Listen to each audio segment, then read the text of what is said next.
you, Hugh, and good evening, everybody. Thank you for joining us for our first evening News and Prayer Live. My name is Rachel Fadape, and I'm the Executive Director of Sat7 UK. I'm here again today with my colleague, Martin Thomas. Thank you, Rachel. It's great to be back here again. We're really excited about sharing with you this evening what God is doing in the lives of children and young people in the Middle East. Now, this is our first evening News and Prayer live event. We did experience some technical problems at our event this lunchtime, which meant that some people were unable to connect. We're really sorry about that, but hope that you've been able to join us this evening instead. Welcome. Thank you.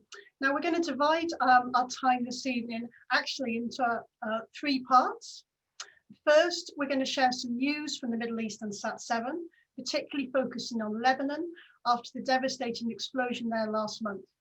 Juliana from Sat7's Beirut studio will be joining us live to update us on the situation and how Sat7 has been supporting people there.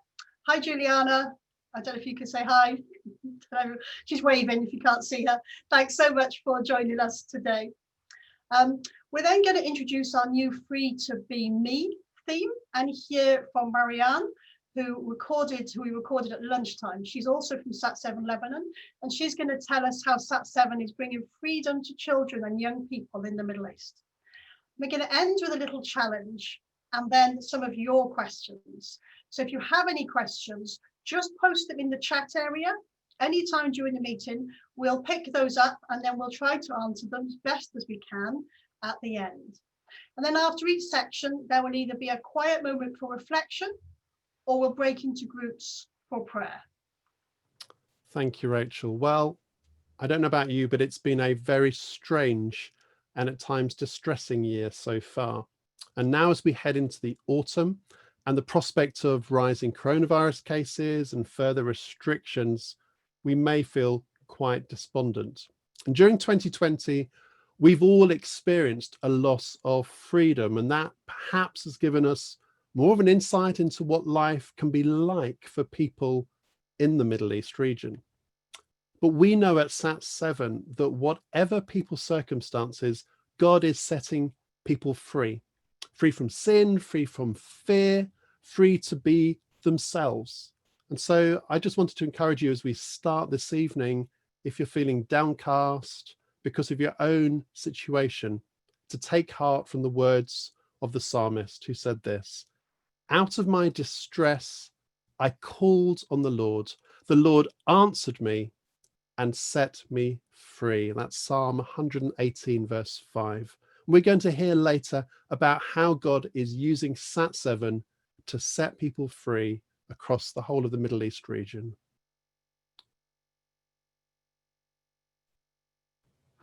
Now for some headlines from the region.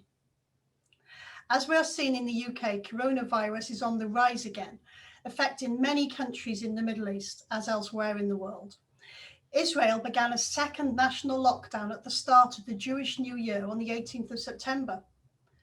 Iran, meanwhile, is experiencing a third wave of the virus and a record rate of daily infections. But some really interesting news from Iran and encouraging news. A poll of religious attitudes confirmed what many observers have long believed. The survey found massive changes in religious belief, with 1.5% identifying as Christians. This indicates that there are over 1 million Christians in Iran today, and remarkable that they were willing to tell the surveyors that. As in other places in the world, all churches in Algeria remain closed due to COVID. But unlike elsewhere, some church buildings were forcibly closed by the authorities in 2019. So many Christians are unsure whether even after COVID, whether their churches will be allowed to reopen. Against this backdrop, the new Sat7 Arabic program, Rest in the Lord, speaks to believers in Algeria in their own Kabali dialect, offering deep biblical discussion to help viewers grow in their faith. But sadly, the situation in Yemen remains dire, and almost 80% of the population depend on aid to survive, while there are reports that Houthi rebels are blocking or stealing large portions of the aid that's being delivered. And at the same time, the coronavirus is spreading unchecked in a country where there is scant health awareness and very limited health services. And the Saudi-led coalition continues its bombing. More civilians were killed in August than any month this year. Peace also remains elusive in Afghanistan. Despite an historic opportunity this month at talks in Qatar, which brought together government and Taliban leaders for the first time in 19 years. Sadly, the Taliban has not reduced its attacks, and the two sides remain far apart. The plight of Afghan refugees in Greece has been highlighted by Sat7 following the burning down of Greece's largest migrant camp in September. Sat7 programme Secret of Life reported on how Afghan and Iranian Christians in the camp used their own money to buy and distribute emergency provisions for people. An estimated 70% of that camp were from Afghanistan. The peace process in Sudan is thankfully advancing well. On the 31st of August, the transitional government and rebel groups signed a new peace framework. This framework commits Sudan to a separation of religion and state and scraps the apostasy law, which is really welcome news for Sudan. That's fantastic. Well, we now turn our attention to Lebanon, which I'm sure many of you'll know is still reeling from the devastating explosion in Beirut on the 4th of August. The blast inflicted unprecedented damage across the Lebanese capital, wrecked its main export and import hub. Over 200 people died, thousands were injured, and an estimated 300,000 lost their homes. And worst hit were some of the Christian residential areas close to the port. Meanwhile, poverty and hunger in the country, caused by economic collapse and exacerbated by COVID-19, reached levels unseen since the 1940s. The disaster saw the resignation of a second Lebanese government in a year and resulted in the appointment of a third prime minister. The number of those who would like to leave the country now is worrying, but the energetic commitment of churches and youth volunteers and Christian and other agencies is offering hope. We're going to speak in a moment to Juliana from Sat7's Beirut studio. And Juliana is the Sat7 Academy manager, which means that she oversees all our educational programs in Arabic. She has been at the forefront of Sat7's response to the explosion and is going to update us on the situation in Lebanon. But we're first going to watch a short video which shows how Sat7 responded to the crisis and the special programs that Juliana has helped to make. Thanks, Hugh. Hello, my name is Juliana Sfer, and you may have seen me reporting from Beirut port shortly after the devastating explosion 2 months ago. We are not leaving. This is a huge shout by the people of Beirut, whose houses, whose buildings, whose apartments are now shattered. They have lost the roof over their head, but yet still the elderly people who live here and some of the families that live here want to stay here. I mean, they live inside, but it's as if they are living outside. They have no other place to go. Since then, Sat7 staff have responded on the ground with humanitarian initiatives to help those rebuilding the city and created special programs to support our viewers, young and old, affected by the blast. We were able to do all this because you responded to the needs of the people of Beirut by sending us donations and by holding us in prayer. Your generosity gave us the resources we needed to immediately join the community on the ground and viewers on air.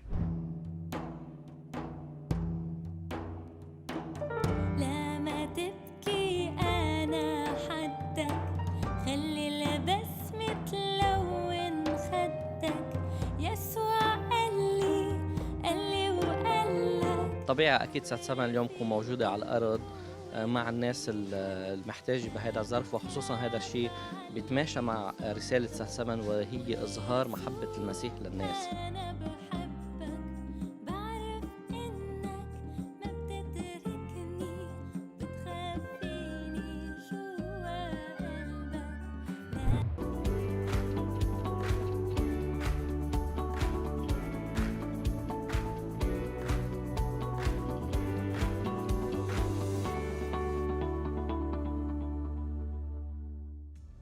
Sat7 has been there and will continue to be there for our viewers, offering physical and spiritual support for a long time to come by producing programs and initiatives in the aftermath of the explosion to address these new, heartbreaking and continuing challenges in our country. None of this would have been possible without your support. Thank you from all of us here in Beirut. Please continue to pray for us, and may God bless you all and keep you safe in these uncertain times across the world. Thank you so much.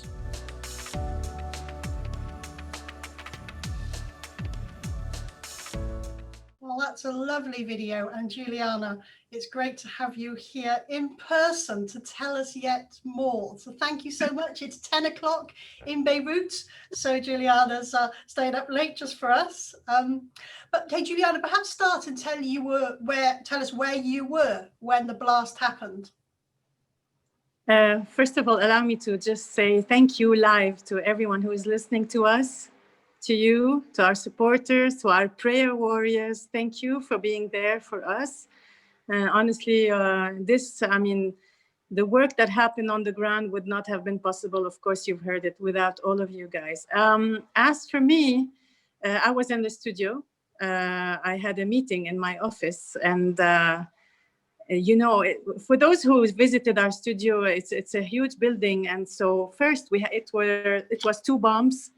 The first one shook the studio, and I thought it was an earthquake, basically.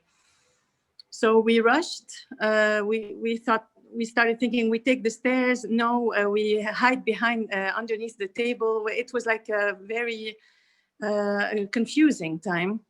Soon afterwards, there was, of course, I ran to take my phone, and then the second blast happened, and it was nothing next to an earthquake. It was, I don't know what to call it. It was like never felt before.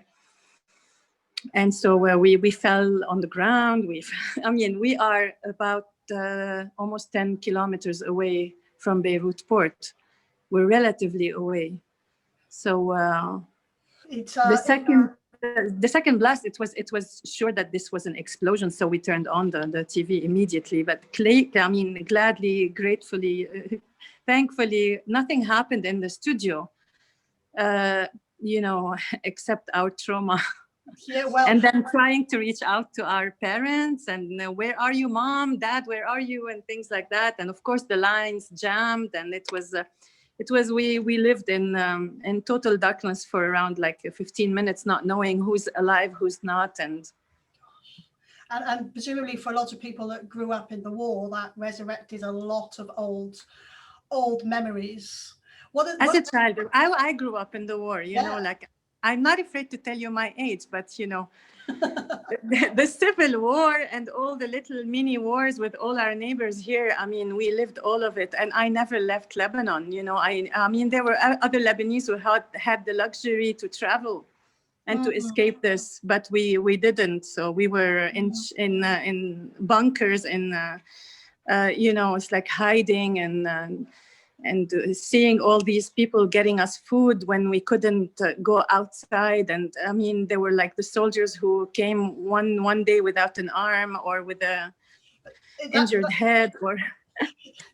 And that was obviously the war in the 70s. But how are things now? What's the situation like? Obviously, there's been a little bit of time now. There's some recovering, but obviously you're still surrounded by all this devastation, I guess. First, it was nothing like the war. What happened, even when I went down to the port to do the reports on the ground, I had never seen anything like that before, it was, they called it Beirut Shima, and it really looked like a nuclear bomb. I don't know scientifically what it was, but there are lots of debates. Explosion, wasn't it, with a big bunker? It's a huge, honestly, it's huge, and the periphery that it touched around the city is amazing. And it's not just the port. You can drive, and you still see, you drive like 1, 2, 3, 4 kilometers, you still see shattered buildings. What was that? But as we were left with Lebanon before this. We were in full economic collapse. The government, as Martin said, was failed different times. We had reached a point where there was no food. You could not find the products you're used to find. Medical supplies, the medicine has become scarce. So basically, if you want a medicine, you have to see the generic or the second copy, or I don't know what they call it. We learned all of these gas, energy,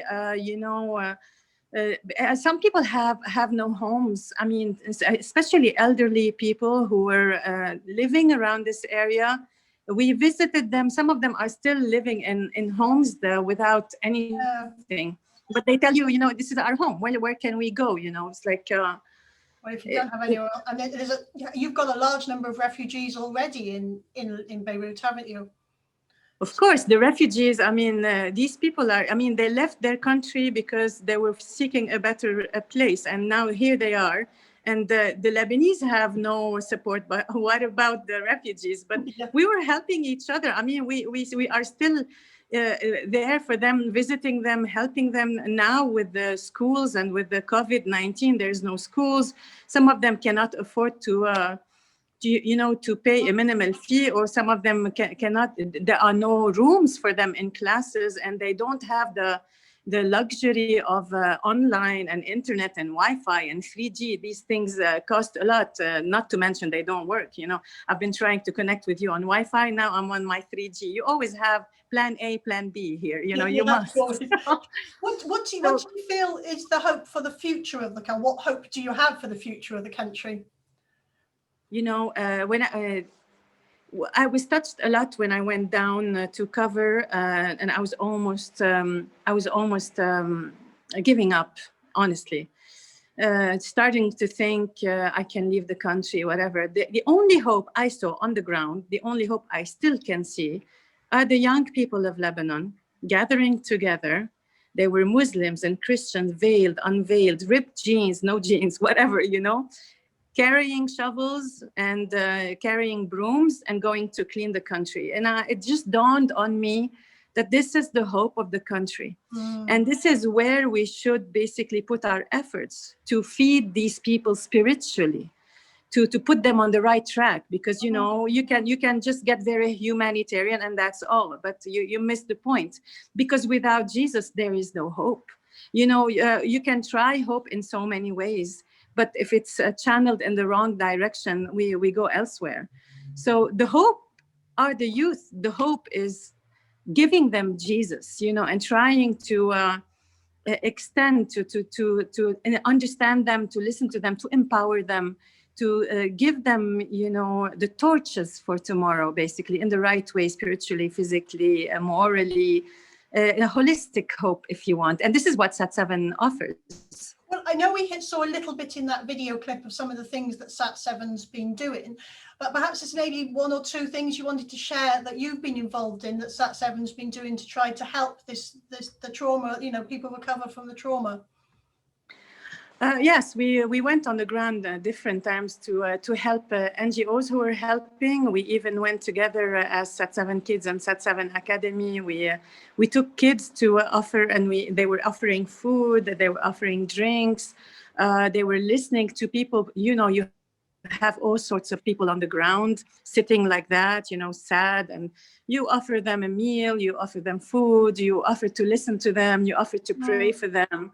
And we did this a lot. And we also partnered with NGOs who were working, doing construction work for the buildings, helping the buildings and helping clean the rubble and all of this. And so we supported them. We went with them on the ground. We offered them a meal. We prayed with them, we listened to them, I went with them, and this is when we had the chance to film a lot of stuff happening, construction and things like that.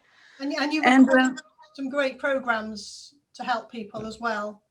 Yes, we went live, every good program like Bible Heroes with Sat7 Kids, we started taking live calls, and you had all sorts of people crying on the phone and giving encouragement to us when we were there to give them encouragement. heart to heart. We had a special live outside on the balcony of Sat7. We had a prayer night, intercession and prayer, and we had a lot of testimonies of people who just made it, or people who lost their loved ones, people who were injured. In a program called You Are Not Alone, there was a special episode called Beirut, You Are Not Alone, where we even, we were able to interview, it was very famous, it went viral on social media, this nurse who was able to rescue 3 kids from the hospital, because as you know, some hospitals were completely damaged. And the baby section, you know, the newborn section was completely damaged. So people were looking for their kids. Where are the kids, you know? There was this nurse who was able to save a triplet. And the mother was not able to find her triplet until the next day when she heard that they are in a different hospital far away from the city, basically. Wow. And this nurse became an icon of rescue. So we reached out to her. We prayed with her, we encouraged her, and you know, on social media, we had a very deep engagement with our teachers, my school teachers. Every program had engagement live. You know, we had live every day talking to people. I mean, we would be just opening the live session for, say, for my school math or English or French or whatever. And there you go. People did not want to hear about math and English. They wanted to talk. They wanted to reach out. They wanted to tell their stories. They wanted to pray. They wanted, you know, it was very, very touching. It's amazing. You know, every time I think about it, my eyes well up. You know, it was something we have never discovered before. I mean, all things work for the best of the, you know, for those who love the Lord. It's true. Although it's sad to say, there was a huge cost. You know, a lot of people, you know, paid the price. Innocent people. Well, Juliana, what would be lovely is if you're able to stay on the line, and in our Q&A session at the end, if people have any other questions, we'll come back to you then, and maybe then I'll ask you to share another story or two, but we'll see how time allows. We asked Juliana to send us some prayer points ahead of time, so Hugh's going to put them up on the screen, and then we're just going to have a few moments of quiet to pray through these points, pray for Sat7 Lebanon, and the people there. Thank you, Hugh.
Let's just draw our time of prayer to a close. Dear Lord, we come before you in confidence that you hear our prayer. As we read in Psalm earlier on, out of our distress we call on the Lord. The Lord answered me and set me free. We thank you for Juliana and the Sat7 team in Beirut. We thank you for the creativity you've given them, and that they can use these skills to support the people of Lebanon at such a very difficult time.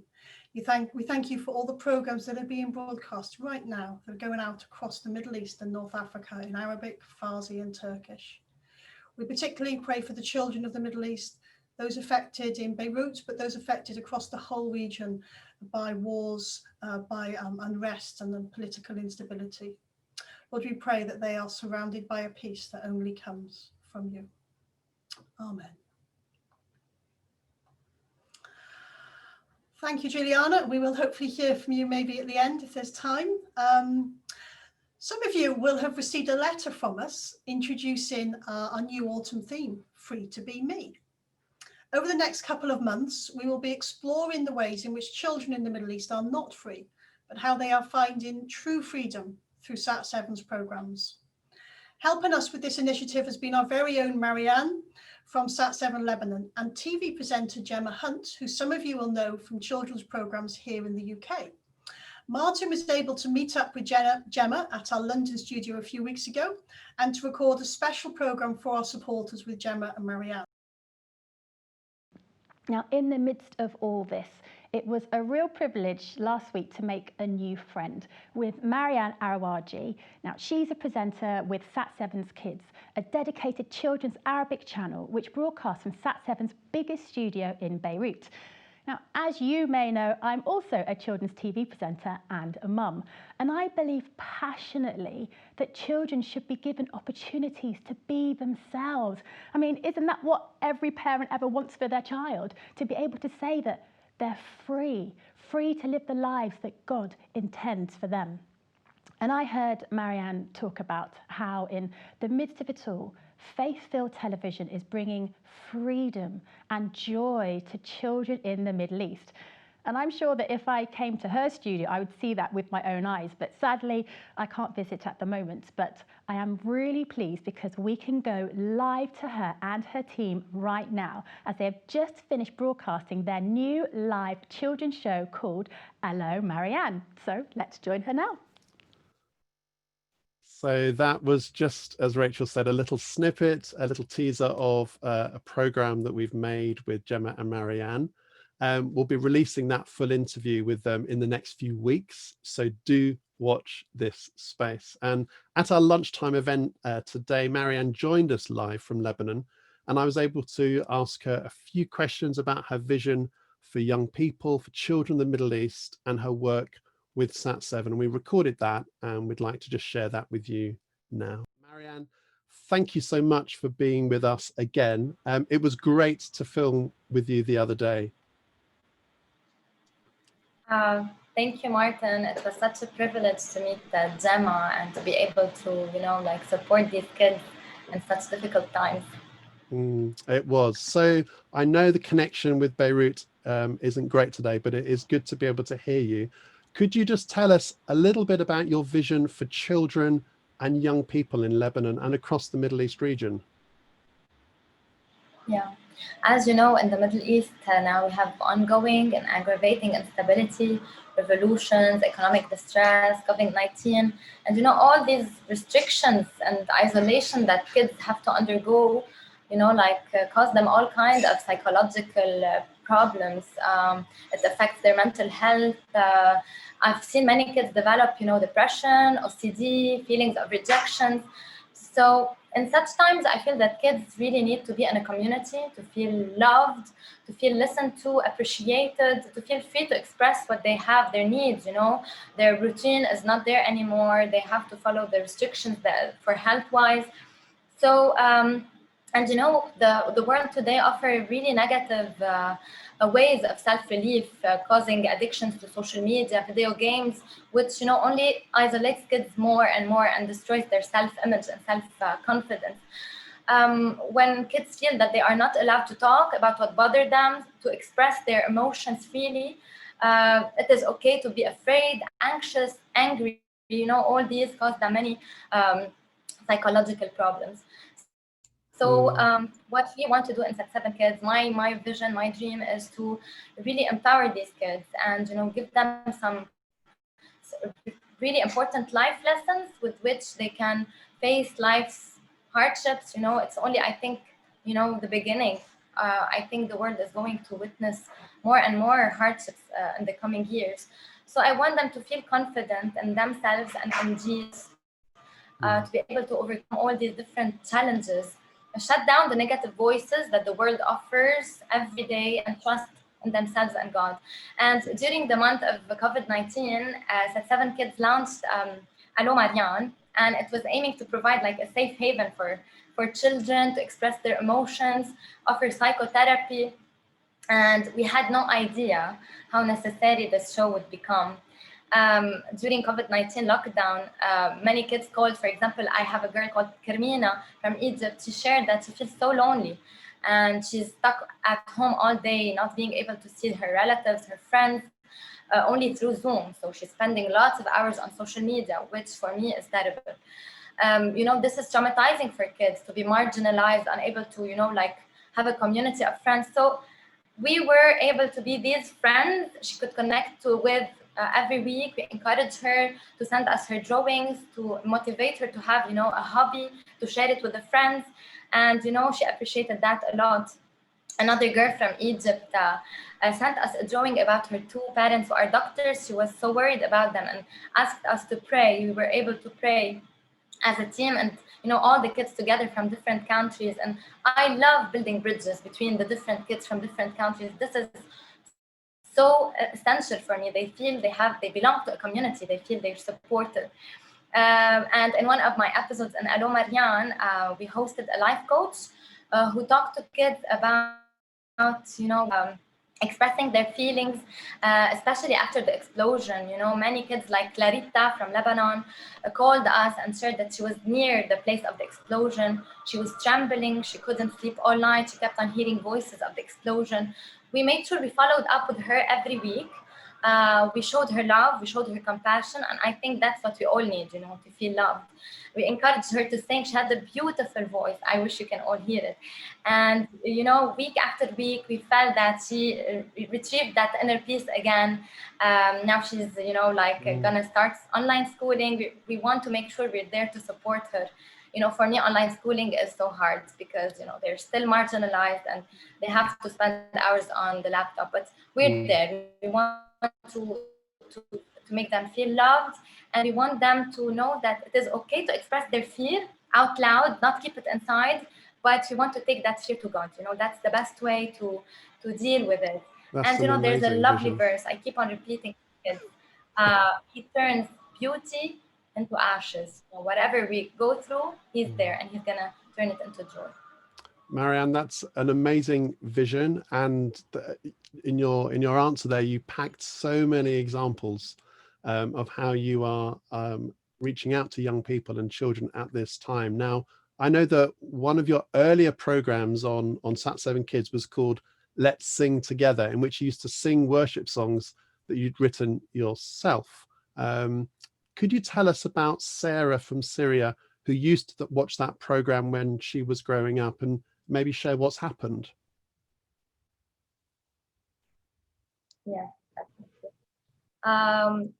You know, when I started, you know, writing songs, it was in summer 2006, and we had a war too in Lebanon. I was praying for my dad, who was in the army, and I cannot forget, I wrote a song about it. How could I feel afraid? How could I feel weak when you're always, Lord, awake here beside me?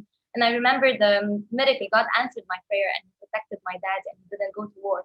So, you know, this is a small example of, you know, how I wrote my songs out of, you know, like personal experiences. And I used to share them on Let's Sing Together. Sarah was 11 when civil war broke in Syria too. Back then, I was a teenage presenter, as I told, and I wrote worship songs. Sarah would watch my worship show and she hung on to Sat7 messages. She used to memorize all the songs, all the messages we taught them. And, you know, this helped her go through the war and go through her teenage years with all the peer pressure around her. And she wrote us, and she said, everything I do today, I learned from Sat7 Kids from Syria. I still remember the songs from Let's Sing Together, songs of hope, joy, and love, which even growing up in the war helped to keep my mind in a safe place. And she kept these songs with her as she has grown up. And now she works in a center of displaced and orphan children in Damascus. And she says that these kids are full of fear and trauma, but through Sat7 cartoons and songs, she is able to talk about it. You know, the videos help the kids feel free and feel that they are not alone.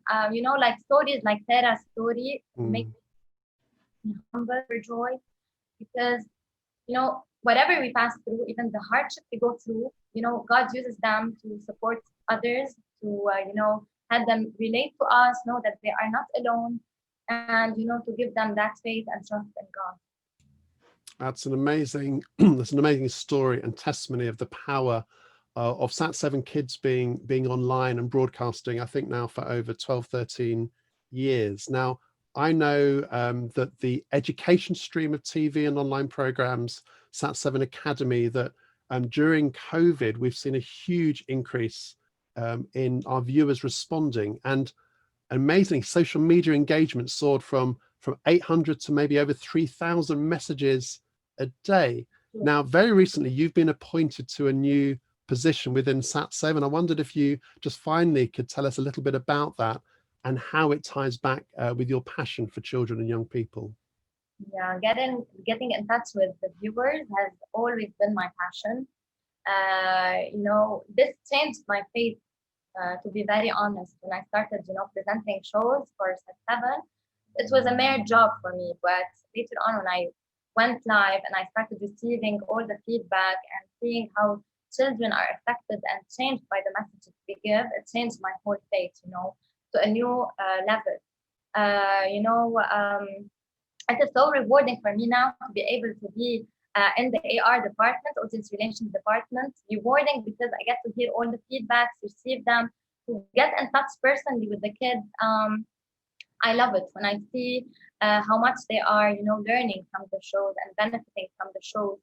I love, what I love most is because now I can create a journey that audience can follow. It is not merely, answering a question or saying, amen, I will pray for you. No, we have to, accompany them in the journey of faith. The 7 vision is to create a strong, committed Christians that can influence their community. And that's what we want to help them do, The faith journey is complex. We need to make the steps, easier by maybe partnering with other organizations that offer counseling, marriage counseling for abused girls, for example. We, as the audience relations team, must do some trainings and theology and counseling to be able to, follow up, to be well equipped to follow up with the people writing us. And finally, it is so important to lead the audience somewhere, to lead them to a church or a community, a local group in their countries, and make sure they are well surrounded now. So I have all kinds of ideas and dreams that I would really like to make them come true with my team's help and with everybody's help. And I believe that the harvest is huge today. And I pray we all as a 7 team would have the same mind, the same spirit to reach out to these people with love and healing. Marianne, thank you. It'd be great for us all in a moment to pray for you in your role as a presenter, but also in your new role, actually helping connect with our viewers. For some of those who don't know Sat7 so well, we not only produce and create programs and then broadcast them, but we also have the teams across the different channels who respond to all the people who contact us through social media, through phone line, through email. And it's a really crucial part of the ministry that we have. Well, I hope you agree that was really inspiring to hear from Marianne then. And if you have any questions from what you've heard already, I think we put a message in the chat. Please do have a think about what question you'd like to ask us at the end of our time. But Marianne did send us some prayer points ahead of today. We're going to break into groups just for a few minutes now to pray for those things. They're on the screen and they also appear in your chat. So you'll automatically be sent in to groups now. So let's pray together.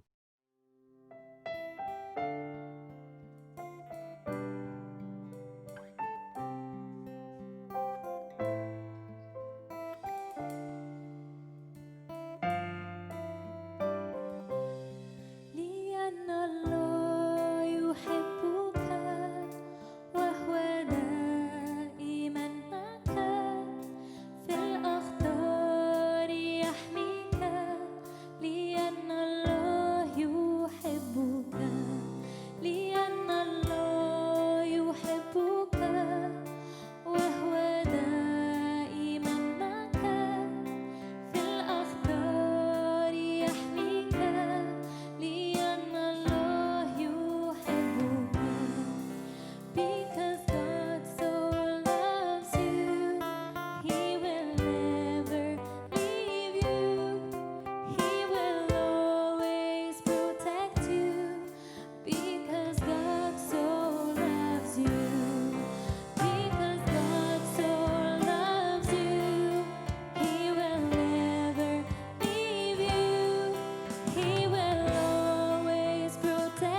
We should all be back now.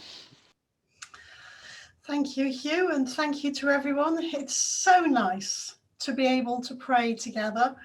We may not all love Zoom, but it is a great way for us to meet and to pray. So we've heard a lot this evening from Juliana, the situation in Lebanon, and from Marianne about children and young people in the region. I'm sure that you'll want to go on praying for all these things. And I imagine that many of you are wondering, what else can I do to help? And I just want to thank everyone for all that you already do, for the way you pray for Sat7 and the way you donate to Sat7. Your gifts and your prayer have a direct impact on the lives of people in the Middle East. But during this autumn period, we are looking for people willing to help us bring joy to children in the Middle East by committing to give regularly to Sat7's work each month. We are going to call them joy bringers, because that is exactly what their gift will achieve. They'll bring joy into the lives of people in the Middle East and North Africa. Absolutely, Rachel. So we do have a challenge for you today. We're looking to find 250 new joy bringers this autumn. That's 250. It was great this lunchtime to actually get 2 new joy bringers sign up. So if you're not already giving regularly to Sat7, we just wondered if you consider this evening to become one of our new joy bringers. And if you are already giving regularly, we wondered, could you think about inviting someone over the next month to become a joy bringer? Now, unlike a referral scheme with your bank, we don't, I'm sad to say, have any M&S vouchers to offer for you or club card from Tesco's. But we do hope that the joy you'll get from bringing new supporters to Sat7 and knowing the impact it will bring will be enough. And this autumn, a really generous Sat7 UK supporter has pledged to match new Joybringer regular gifts for a whole year. So your monthly donations will have twice the impact.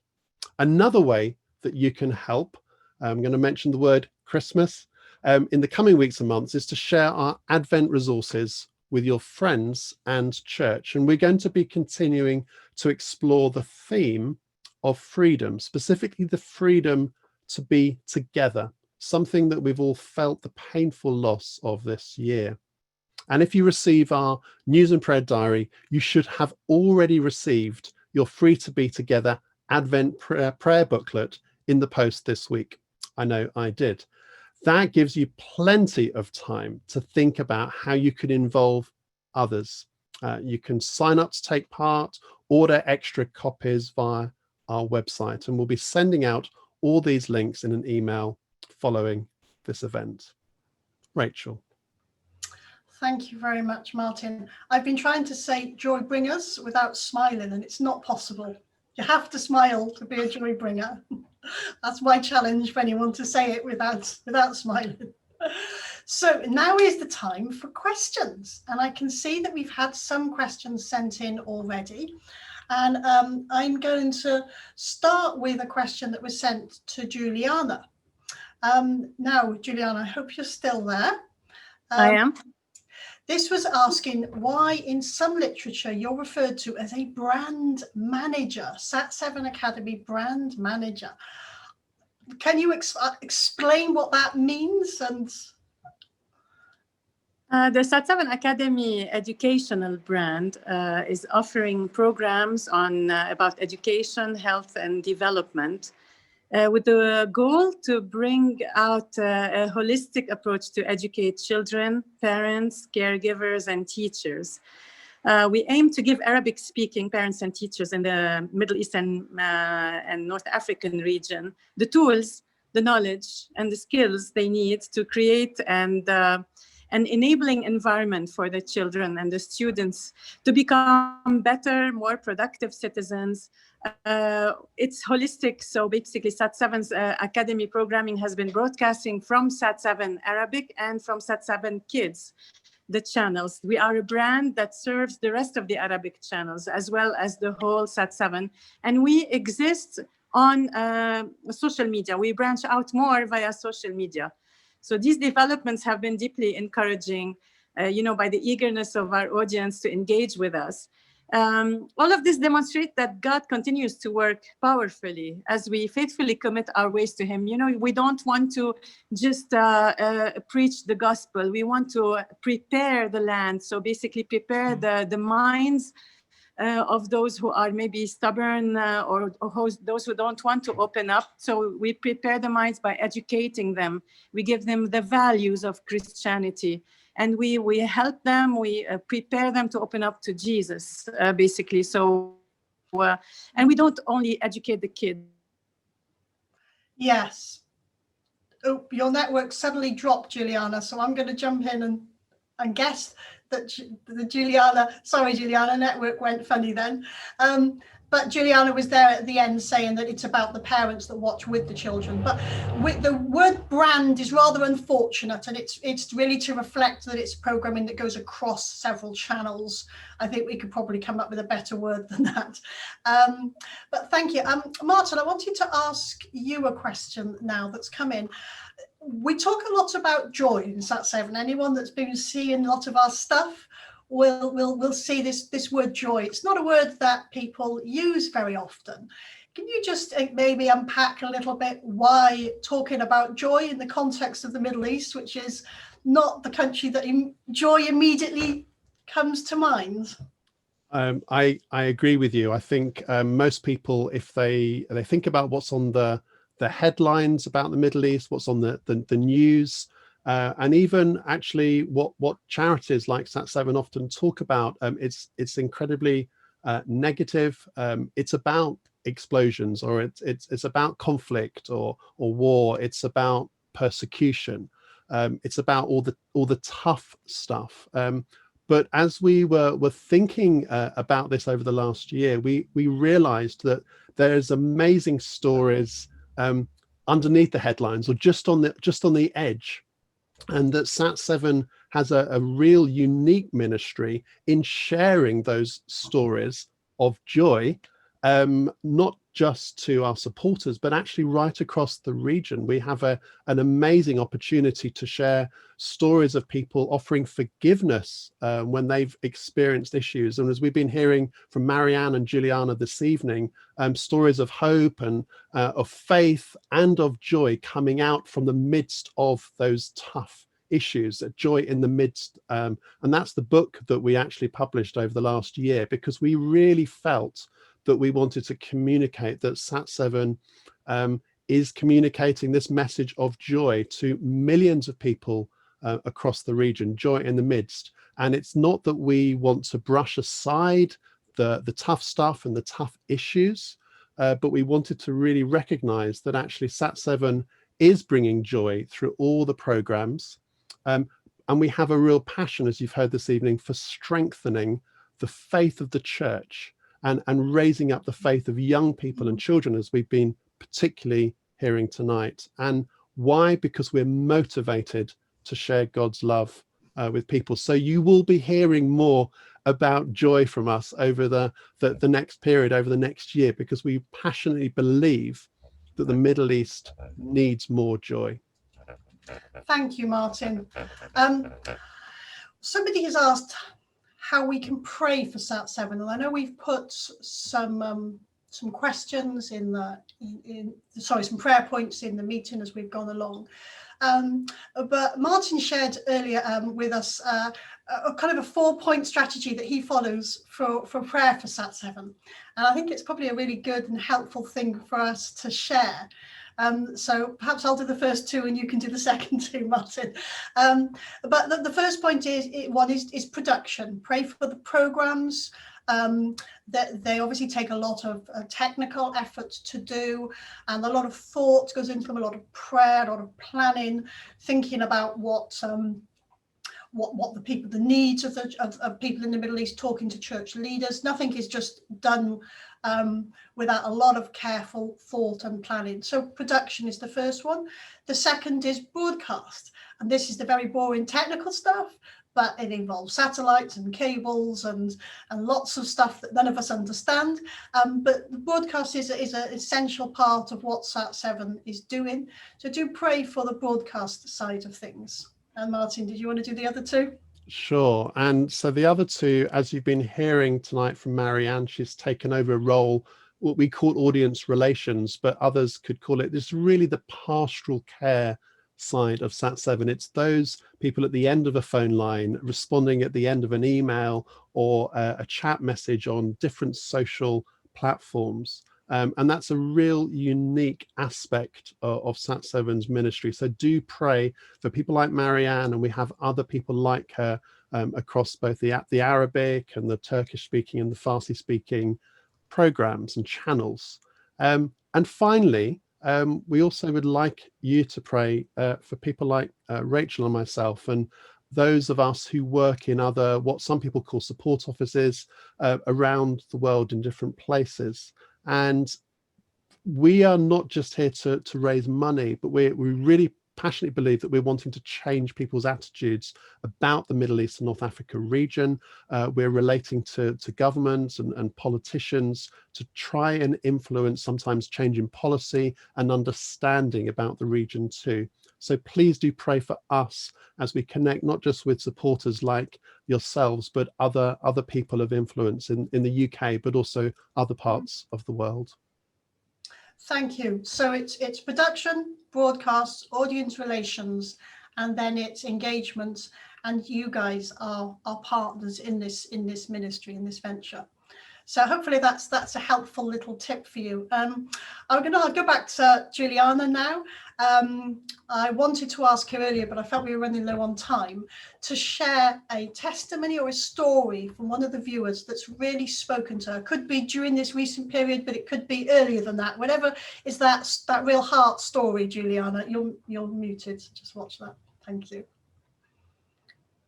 Yes, right after the around the end of August, the explosion had happened.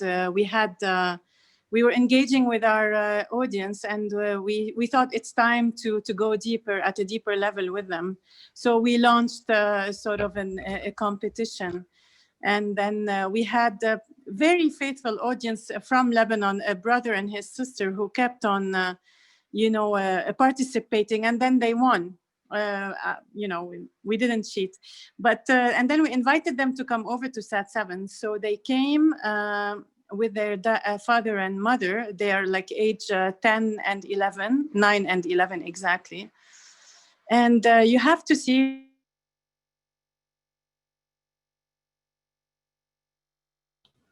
Oh no, and I don't know how that story ends. I can't fill it in. Their faces, they're like,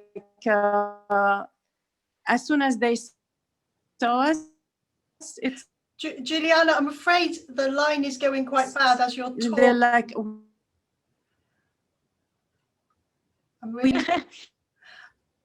really sorry, we're losing too much of what you're saying.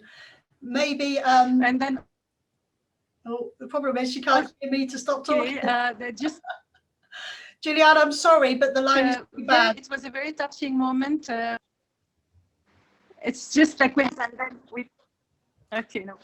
Sorry, Juliana, really, really sorry. It's a beautiful story, but perhaps we will find out more about it from you and we can share that with people separately. So sorry. Such a reliable signal, because it's been brilliant the whole evening. We've had a question in. I don't know if Martin knows the answer to this as to why we are called Sat7. I can give the answer if you'd like. You go for it, Rachel, this time. I'm afraid it's not a very... I feel there should be a great story behind the name, but I'm afraid it's the word satellite and the perfect number 7. When Sat7 was trying to come up with the name, you need a name that works on television, you like BBC or ITV. So it needed to be short and snappy, that would fit into the screen and work in different languages, although I think Sat7 is quite complicated for some people in some languages, but that's really why we're called Sat7. And Martin, perhaps you can take this next one. What was the estimated viewership of Sat7? Yes, so every couple of years we use Ipsos as a really good and professional statistical tool to help map our audience engagement and viewership. And then in between times, we have a lot of tools that can enable us to measure our digital reach. So if you want to know about our satellite coverage, then it's definitely over 25 million people across the region. But we also do kind of phone surveys and digital surveys. YouTube figures recently have been in their millions as well in terms of downloads of some of our live streaming, as well as other programs that have been put live on different social media channels. So it's amazing reach that we get. But as we said earlier, that's also covered with the response of the audience relation teams that can also make it so personal. Thank you. I think what's amazing is that that so many people admit in surveys that are done within the country by people of the majority faith that they're watching a television channel. So we can probably expect the numbers to be even higher viewership figures. Now, I know that Rachel's going to probably draw us to a close in a minute, but I think there's some last minute flurry of questions, which happens when we're physically with you in a church and people trying to get some questions at the last minute. Do we have programs for adults too? Yes. So we have 4 channels. We've got a channel that's Sat7 Turk. We've got a Farsi speaking channel for our Iranian and Persian speaking community. We also have Sat7 Kids, as you've been hearing about, which is a dedicated children's channel, but we also have Sat7 Arabic, which is a dedicated channel for adults as well. So we have many different types of programs, from live church services, Bible teaching, discipleship, as well as programs for women. We passionately believe in being advocates for people, women across the region, about freedom, freedom of belief, freedom to be free in other areas of life as well. So maybe that's something that you'll hear more about in our Advent News and Prayer Live. Yes, it's very true. We have focused, each of our news and prayer has had different focuses. This one particularly has had a focus on children. You'd have probably heard more about adults in previous ones. Another question, why particularly are we focused on the Middle East and North Africa? I think Terry Ascott, who was actually an Englishman that started Sat7, had a real heart for the Middle East and North Africa, and did a lot of research into how to reach people in this region, and really identified Arabic, Farsi and Turkish speakers as the 3 largest language groups. And so really Sat7 grew out of that heart. We do collaborate and partner with other ministries that try to do similar things in other areas, but I think we've got a real focus on that sort of 1040 Middle East and North Africa window. So it was much driven by the need as anything else. And I don't know if we have time for any last questions or two. There's nothing else popped on my screen. I think it would just be good to remind you, obviously, that the COVID situation is ongoing and is affecting all of us. And we've been very lucky, very fortunate in the way that God's protected us, and we haven't had any large issues happening in the region. But we do, like everybody, do suffer local lockdowns, and occasionally our programs, we're not able to do everything we'd like to do. I do see a question that's come in about is Sat7 blocked? Yeah, that's a great question. We can answer that in 2 ways. In terms of satellite, and that's one of the reasons why satellite is so strategic. People often say, well, why aren't you just on digital media? We are, but satellite reaches a lot further across the region than actually digital media coverage does. Because we're on these big satellite channels that involve hundreds of channels, satellite can't be blocked in the same way that the internet can. So we're able to be on those channels, and we have contracts with different service providers to enable us to be there. We don't criticize other political regimes. We don't criticize other religions, because actually we just believe in presenting the Christian faith and resourcing and supporting the church. So we're very respected by other people across the region and other backgrounds and other governments. And so that's something that we really hold quite precious. And yes, digital media can be blocked, but people are able to access our content right across the region as well. And that's why we receive so much response in return. It's a real answer to prayer, actually, and something that you can keep praying for, that the technology is not yet there to enable satellite signals to be blocked. There is a way that people try to interfere with signals, a little bit like a bad phone line like we've had tonight, but at the moment that technology does not exist, and that is a real blessing and gives us a real opportunity. And maybe one final, sorry Rachel, one final question that's come in right at the last minute. Do any programs originate in the UK or EU? I would say that another really authentic and unique thing about Sat7 is that we are locally run by Middle East Christian professionals, media professionals that are based in the region for the region. And so the vast majority of our content is produced by Arabic or Farsi or Turkish speakers in the region. Probably over 70-75% originates in the region, and then there's a strict policy on what other programs are, what they call syndicated or brought in to go on the channels. So it really is authentic and local. It would be good to say that there are many Iranians and Arab speakers and Turkish speakers actually outside the region, and particularly Iranians who in the UK and the US and Europe make programs for Sat7 in Farsi. So it's about the programs being made by people from the region. We have a little phrase that we might take the best program, best from the West. So if there are programs that are culturally appropriate that we would watch in the UK or Europe, then they are subtitled or dubbed, mainly dubbed. Yeah.